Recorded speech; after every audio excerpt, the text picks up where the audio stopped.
Hey there, history buffs! Today, we're diving into the fascinating world of World War II, specifically the Battle of the Bulge. This massive conflict, also known as the Ardennes Offensive, was the largest and last major German offensive campaign of the war. Did you know that the Battle of the Bulge was named after the shape of the salient, which resembled a bulge? It was also the largest and bloodiest battle fought by the US Army in World War II, with over 19,000 American casualties.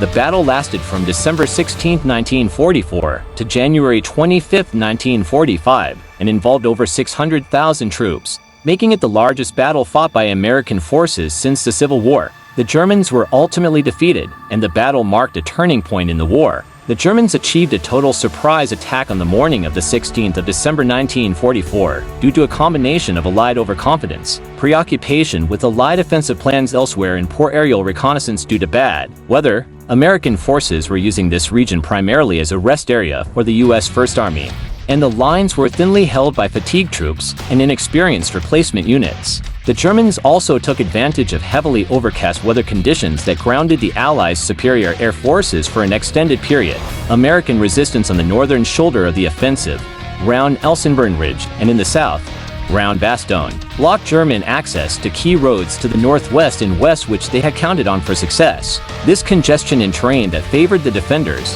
threw the German advance behind schedule and allowed the Allies to reinforce the thinly placed troops. The farthest west the offensive reached was the village of Foy-Notre-Dame, southeast of Dinant, being stopped by the U.S. 2nd Armored Division on the 24th of December 1944. Improved weather conditions from around the 24th of December permitted air attacks on German forces and supply lines. On the 26th of December, the lead element of Patton's U.S. Third Army reached Bastogne from the south, ending the siege, although the offensive was effectively broken by the 27th of December, when the trapped units of 2nd Panzer Division made breakout attempts with only partial success. The battle continued for another month before the front line was effectively restored to its position prior to the attack. It was one of the most important battles of the war, as it marked the last major offensive attempted by the Axis powers on the Western Front. After this defeat, Nazi forces could only retreat for the remainder of the war. That's it for today's history lesson, folks. Thanks for tuning in. If you enjoyed this video, please give it a thumbs up.